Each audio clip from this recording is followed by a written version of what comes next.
어제 들었던 말씀들을 다시 한번 기억해 보면 야곱은 먼저 보냈던 사자들로 하여금 형 에서가 400명이라고 하는 많은 이들을 거느리고 야곱에게 오고 있다라는 소식을 전해 듣게 되었습니다.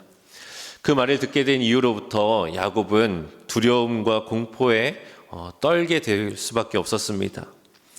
이처럼 두렵고 떨렸던 야곱은 어떠한 방법을 택했을까요? 32장 7절과 8절의 말씀을 보면 야곱이 심히 두렵고 답답하여 자기와 함께한 동행자와 양과 소와 낙타를 두 떼로 나누고 이르되 에서가 와서 한 떼를 치면 남은 한 떼는 피하리라 하고 라고 기록하고 있습니다. 여러분, 야곱이 이처럼 두렵고 공포스러운 순간 속에서도 그가 했던 첫 번째 행동이 무엇이었느냐? 그것은 바로 그가 가지고 있는 사람들과 또 가축들을 두 떼로 나누는 일이었습니다. 그 이유가 뭐라고 기록하고 있나요? 에서가 400명의 군사를 이끌고 왔을 때 다 같이 있다가는 이거 다 전멸해버리고 이거 하나도 남지 않겠다. 그러니까 이거를 절반으로 나눠서 반이라도 살려야 되지 않겠냐라는 생각으로 했던 행동이었습니다. 그리고 이어서 다음으로 야곱이 행했던 행동은 과연 무엇이었을까요? 13절의 말씀입니다. 야곱이 거기서 밤을 지내고 그 소유 중에서 형 에서를 위하여 예물을 택하니. 이제 자신의 소유를 둘로 나눈 뒤에 그가 행해야 했던 두 번째 행동은 무엇이었나? 그것은 바로 자기에게 오고 있는 그 에서의 마음을 누그러뜨리고 용서받기 위해서 형 에서를 위한 예물을 준비했던 것입니다. 그런데 거기에서 끝이 아니었습니다. 야곱은 그 형에게 줄 선물, 그 예물들을 택한 이후에 그 택한 가축들을 한 번에 보내는 것이 아니라 떼를 나누고 또 그 떼를 거리를 두어서 차례대로 형 에서와 만나게 하였습니다. 그리고는 종들에게 너희가 가는 길에 나의 형 에서를 만나게 되면 이 모든 것들이 야곱이 형 에서에게 주는 선물입니다 라고 말하고 저 뒤에 야곱이 오고 있으니 야곱을 꼭 만나십시오 라고 말을 전하라고 명령을 합니다. 이제 마지막으로 야곱이 그 이후에 했던 행동들을 보게 되면요, 오늘 우리가 함께 읽었던 본문의 말씀 22절과 23절의 말씀에 나오게 됩니다. 우리 22절과 23절의 말씀 우리 함께 읽어볼까요? 시작. 밤에 일어나 두 아내와 두 여종과 11 아들을 인도하여 야복 나루를 건널세. 그들을 인도하여 시내를 건너가게 하며 그의 소유도 건너가게 하고. 네, 이제 밤이 되었습니다. 이제 밤중에 야곱은 두 아내와 두 여종 그리고 자기의 11 아들을 데리고 이제 야복강을 건널 만한 나루터를 찾아서 그 강을 가족들을 건네 보내게 됩니다. 여러분, 지금까지 야곱이 했던 행동들을 정리해 보면요, 먼저는 자신이 가지고 있던 재물을 절반으로 나누어서 두 떼를 만들어 다른 곳에 두었습니다. 그리고 다음으로 에서가 오고 있는 그 길을 향하여서 에서에게 줄 예물들, 선물들을 택해서 그것들을 보내게 되었습니다. 그리고 오늘 마지막으로 자신이 사랑하는 가족들을 이제 야복강 건너편으로 보내게 되었습니다. 이러한 야곱의 모습은요, 그의 인생을 너무나 잘 보여주고 있는 것 같습니다. 야곱의 인생은 항상 그래왔습니다. 그가 새로운 문제를 만나게 되었을 때, 새로운 역경과 또 다른 갈림길 위에 섰을 때 그는 어떻게 나쁘게 말하면 정말 교활하고 야같다라고 말할 수 있을 만큼 계산적이고 매우 전략적으로 자신이 원하는 것들을 얻어냈었고 또 자기가 마주한 문제들을 해결해 나갔던 것이 바로 이 야곱의 인생이었습니다. 우리가 익히 잘 알고 있듯이 장자의 명분을 두고 배고파하던 그 에서를 이용하였고 또 장자의 축복을 받기 위해 염소 가족으로 몸을 뒤덮으며 아버지 이삭을 속였습니다. 그리고 자신을 죽이려는 에서를 피하여서 하란까지 도망하여서 그곳에서 오랜 시간을 잠적하며 기다렸습니다. 지금 다시 에서가 400명의 군사를 이끌고 자신에게 오고 있다라고 믿고 있는 이 야곱은 그의 행동들을 보면 그가 해왔던 대로 이전에 자신의 인생의 방법대로 또다시 철저히 계산되고 그럴듯한 방법을 행하며 자기의 방법대로 나의 생각대로 나의 계획대로 이 문제를 해결하려고 하는 모습을 오늘 이 야곱의 모습을 통하여서 우리가 보게 됩니다. 그런데 오늘 말씀의 24절의 말씀을 보면 가족들을 모두 보낸 이 야곱이 홀로 남았다라고 기록하고 있습니다. 저는 오늘 이 말씀을 묵상하면서 과연 이 홀로 남아있던 야곱의 마음은 어땠을까를 곰곰이 생각해 보았습니다. 이제 자기가 할 수 있는 방법은 다 했습니다. 재산을 둘로 나누고 형을 위한 선물을 보내고 사랑하는 가족들을 그 다음으로 보내고 이제 자기가 할 수 있는 모든 방법들은 다 동원해서 조치를 취했습니다. 그리고 이제 더 이상 내 힘과 나의 방법으로 할 수 있는 것이 없는 이 순간 홀로 남겨져 있는 이 야곱의 마음은 과연 어땠을까요? 야곱은 지금 자기가 붙잡고 또 의지했던 모든 것들, 자신이 수고하여 모아두었던 그 모든 것들을 이제 다 자기의 손에서 내보내게 되었습니다. 이제 강을 건너 보냈습니다.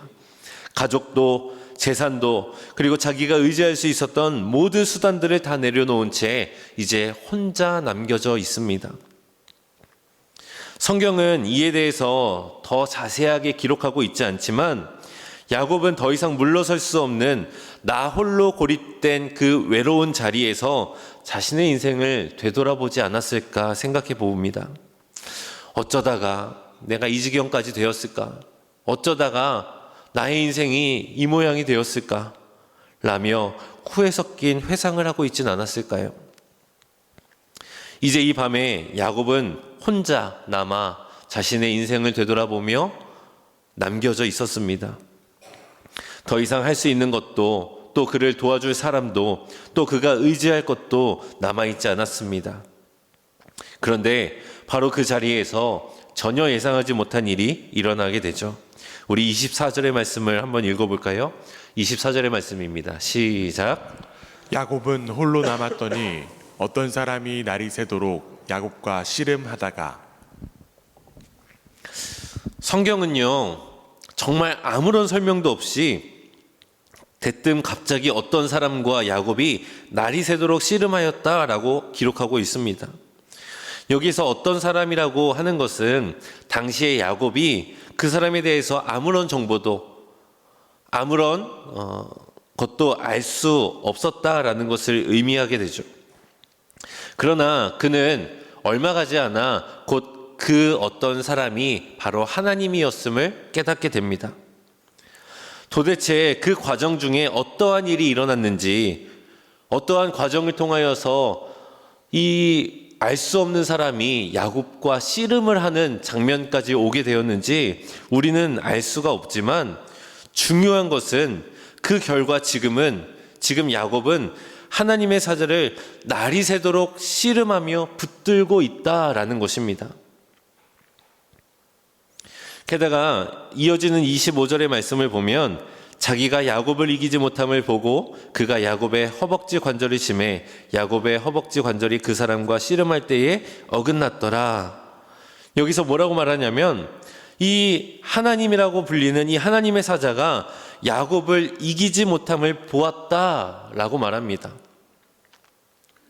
하나님이 정말 야곱에게 힘이 밀려서 이기지 못했다라는 것이 아니라 야곱이 매달리는 것, 야곱이 붙잡는 것, 곧 그의 고집을 도저히 꺾을 수가 없었다라는 말을 의미한다는 것입니다. 마치 부모님이 자식의 고집을 이기지 못하는 것처럼 야곱의 그 끈질김 앞에서 하나님도 이제 두 손 두 발 다 들고 야, 못 이기겠다라고 말씀하고 계시는 것이죠. 그렇다면 대체 야곱은 무엇 때문에 저리도 끈질기게 하나님을 붙들고 놓아주지 않았던 것일까요? 26절의 말씀을 보면요, 그가 이르되 날이 새려하니 나로 가게 하라. 야곱이 이르되 당신이 내게 축복하지 아니하면 가게 하지 아니하겠나이다 라고 고백합니다. 여러분, 야곱의 목적이 무엇이었습니까? 바로 하나님이 내게 축복하는 것, 하나님께서 자신을 축복해 주시는 것, 그것이 바로 야곱이 바라는 한 가지, 바로 야곱이 하나님을 끝까지 붙들고 놓아주지 않았던 그 목적이었습니다. 여러분, 이 모습을 보면 야곱은요 여전했습니다.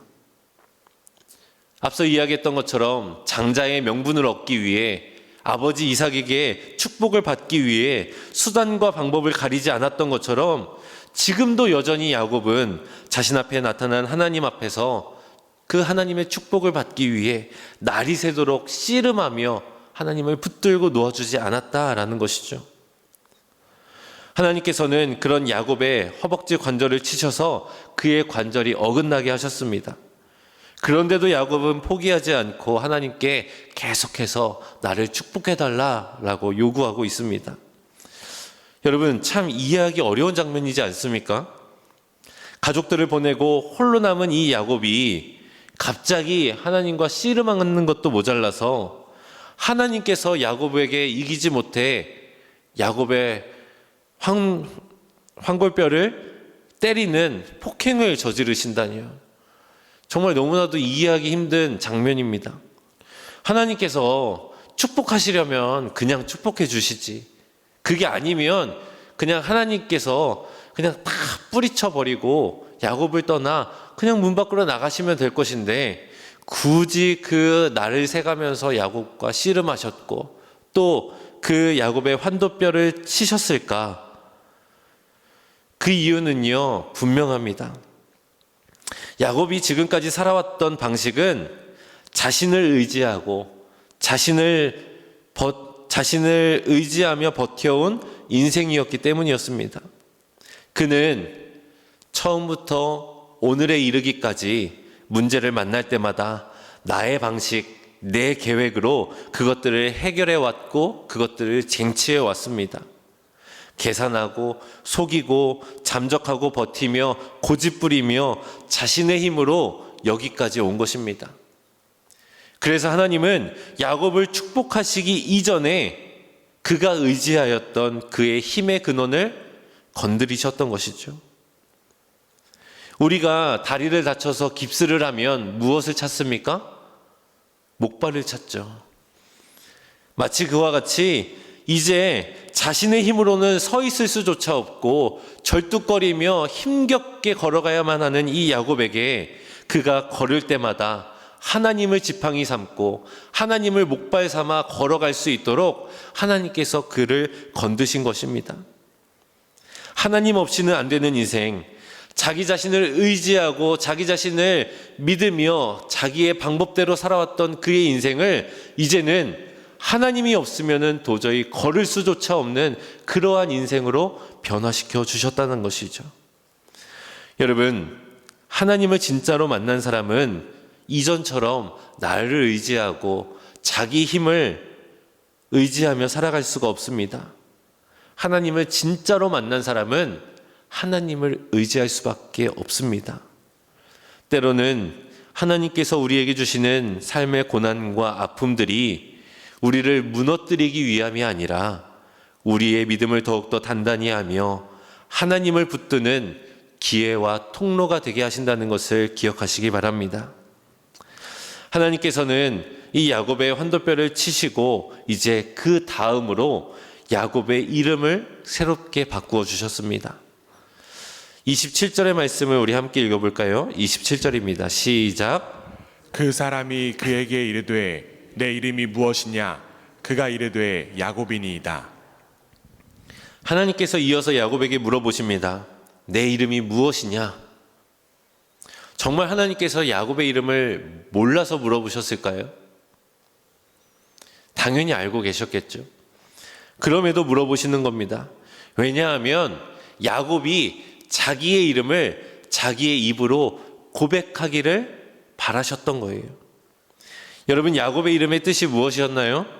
발 뒤꿈치를 잡은 자, 또 속이는 자, 빼앗는 자라는 뜻을 가진 이름이었습니다.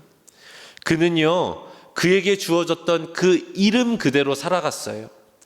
우리도 이름을 지어줄 때 좋은 한자, 좋은 뜻풀이로 이름을 지어주는 이유가 뭐예요? 그 이름대로 살라고. 마찬가지로 야곱도 자신에게 주어졌던 그 이름의 뜻대로 지금껏 살아왔습니다. 매 순간순간마다 에서의 발 뒤꿈치를 잡았고, 그는 아버지를 속였고, 그가 얻고 싶었던 것들을 빼앗으며 살아왔던 인생이었습니다. 하나님께서는 그의 이름을 물어보시고, 야곱은 대답하기를 저의 이름은 야곱입니다 라고 대답하였습니다. 하나님 앞에서 고백했던 이 고백은요, 다시 말하면 예 하나님, 저는 속이는 자입니다. 예 하나님, 저는 발뒤꿈치를 잡는 사람입니다. 하나님, 저는 빼앗는 자입니다 라고 고백하는 것입니다. 아마도 야곱은 자신의 이름을 고백하는 그 순간에 다시 한번 자신의 인생을 돌아보았을 것입니다. 야곱, 그 이름대로, 그래, 나는 속이는 사람이었구나. 나는 누군가의 발목을 잡고 넘어뜨리는 사람이었구나. 내가 그렇게 살아왔구나 라는 것을 이 순간 스스로 되돌아보았을 것입니다. 그리고 그 이름을 붙들며 회고하는 이 야곱에게 하나님께서는 새로운 이름을 주게 되십니다. 28절의 말씀을 보면 그가 이르되 내 이름을 다시는 야곱이라 부를 것이 아니요 이스라엘이라 부를 것이니 이는 내가 하나님과 및 사람들과 겨루어 이겼음이니라. 여러분, 야곱에게 새로운 이름 무엇을 주셨습니까? 이스라엘이라는 이름을 주셨어요. 그 이름의 뜻은 곧 하나님과 겨루어 이긴 자라는 새로운 이름을 부여받게 됩니다. 여러분, 이것은 단순히 우리가 동사무소에 가서 이름을 바꾸는 것처럼 계명으로 끝나는 것이 아닙니다. 단순한 계명이 아니라 존재의 변화를 의미하는 것이죠. 나의 과거를 숨기기 위해, 나의 기록을 지우기 위해서 이름을 바꾸는 것이 아니라 그의 과거 위에 새로운 정체성을 부여해 주시는 것입니다. 우리가 좋지 않은 과거를 바꾸기 위해서, 남들의 시선을 피하기 위해서 이름을 바꾸고 잠적하는 것처럼 나의 과거를 지우기 위해서 나의 이름을 바꾸는 것이 아니라 오늘 하나님께서 야곱이라 부르지 않을 것이고 이제 너는 이스라엘이라 할 것이다 라고 말씀하셨던 것은요, 우리의 과거의 삶을 이어오는 것이 그저 그 과거를 지우는 것이 아니라 오늘로부터 너의 이름은 새롭게 태어나는 것이다 라는 하나님의 선언인 것입니다.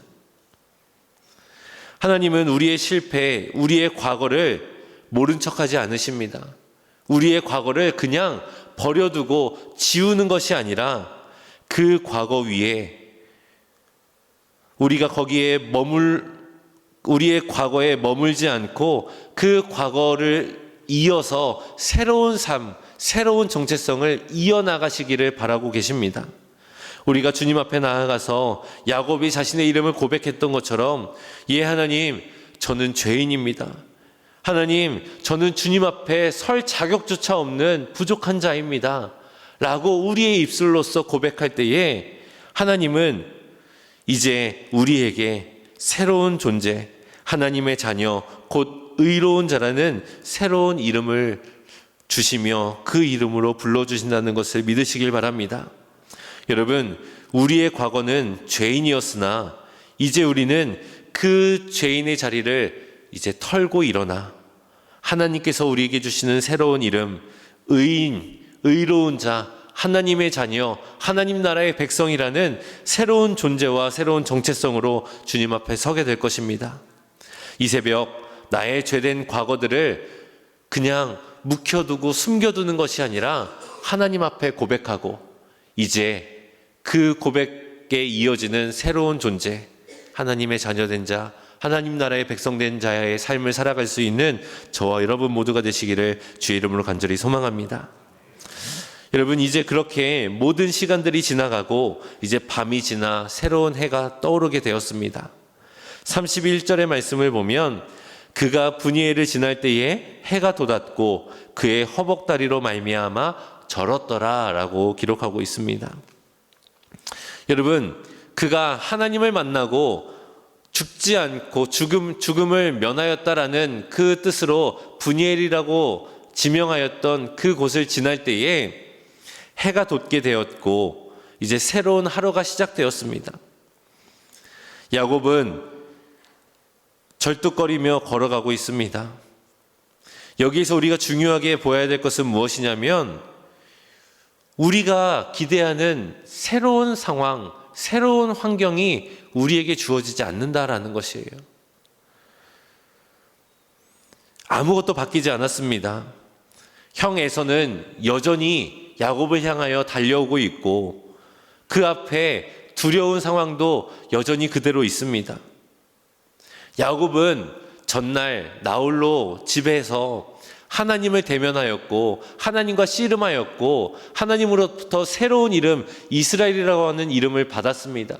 그런데 밤이 지나고 새로운 해가 돋아나자 그의 상황은, 그의 삶의 모습은 여전히 그대로였습니다. 바뀐 것은 단 하나, 야곱, 그의 이름뿐이었습니다. 여러분, 이것이 바로 하나님을 만난 사람의 인생입니다.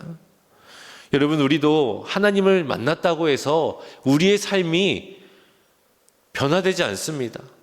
내가 하나님을 만나고 하나님을 대면하였다고 하여서 우리의 삶이 정말 기적적으로 새로운 꽃길이 펼쳐지고 정말 탄탄대로가 펼쳐지는 것이 아닙니다.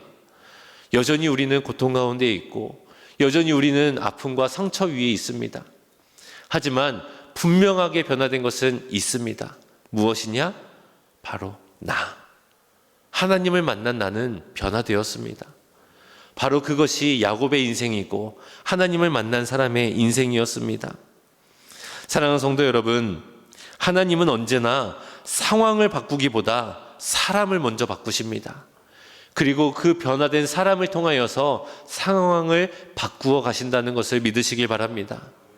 여러분, 바라기는 저와 여러분들이 하나님을 만나고 변화된 사람이 되기를 간절히 소망합니다. 이전까지는 죄인이었고 이전까지는 주님 앞에 설 자격조차 없는 사람이었지만 이제 하나님을 대면하고 하나님을 만난 우리는 하나님의 자녀라는 새로운 이름을 얻게 되었습니다. 여전히 우리의 인생은 고난 가운데 있지만 여전히 우리의 인생은 야곱과 같이 두려움 가운데 있지만 우리는 이제 하나님을 의지하며 살아갈 수 있습니다. 이제 내가 이전까지 의지하였던 모든 것들은 다 사라졌습니다. 야곱은 절뚝거리며 한 걸음 한 걸음 나아가고 있습니다. 앞서 우리가 말씀을 통해 나누었던 것처럼 이제 야곱은 하나님을 의지하지 않고는 걸어갈 수 없는 존재가 되었습니다. 저와 여러분들도 그렇게 되기를 소망합니다. 나의 인생, 나의 힘, 나의 생각, 나의 계획, 그것들을 이제 의지하지 않고 하나님 한 분만을 붙들며 하나님을 나의 지팡이 삼아 한 걸음 한 걸음 내디딜 때에 두려웠던 나의 인생이 기쁨이 되고 늘 패배와 어둠 가운데 있었던 우리의 인생이 이제 빛과 소망으로 가득 채워질 줄로 믿습니다. 하나님을 우리가 붙잡고 있는 것이라고 생각했지만 사실은 하나님이 우리를 붙잡고 계셨다는 것, 우리는 이것을 잊어서는 안 됩니다. 하나님은 야곱의 그 인생을 처음부터 끝까지 지켜보고 계셨고 끝까지 포기하지 않고 붙잡고 계셨습니다. 우리의 인생이 언제 하나님을 만나게 될지는 모르지만 여러분, 하나님을 만나게 되었을 때 야곱과 같이 하나님과 씨름합시다. 하나님을 붙들고 놓지 말고 하나님만을 의지하며 저 하나님 없으면 안 됩니다. 하나님 축복해 주셔야 됩니다. 저의 인생은 나의 이제 더 이상 의지할 것 아무것도 없습니다. 나 이제 홀로 남았습니다. 나에겐 하나님뿐입니다. 라며 하나님의 그 옷자락을 붙들고 끝까지 씨름하는 저와 여러분, 그리고 새로운 이름을 얻게 되는 저와 여러분들이 되기를 주의 이름으로 간절히 축복하며 기도합니다.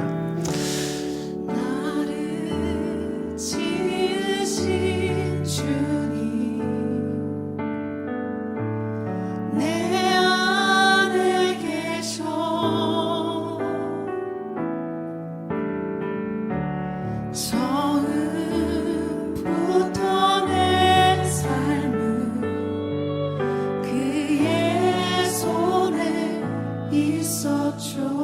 고백할까요?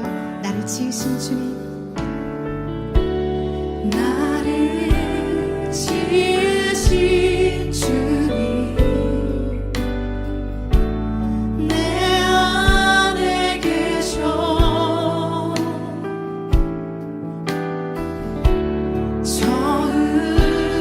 처음부터 내 삶은 그의 손에 있어줘.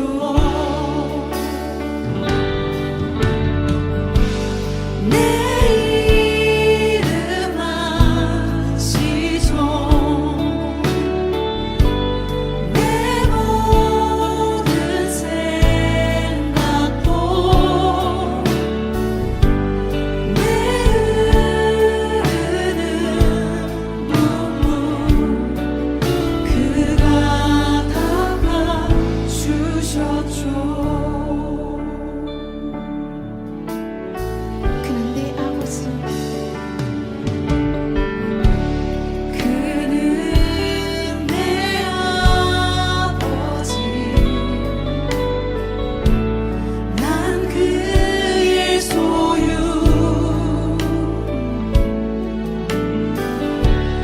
내가 어디 가든지 날 떠나지 않죠. 내 이름 아시죠? 내 이름 아시죠. 내 모든 생각도 아바라 부를 때 그가 들으시죠. 내 이름 아시죠? 내 이름 아시죠.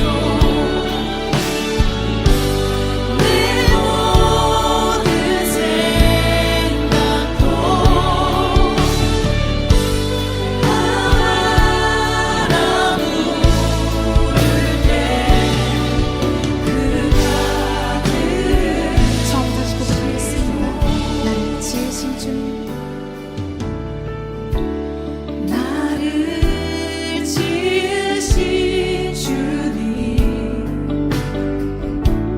내 안에 계셔.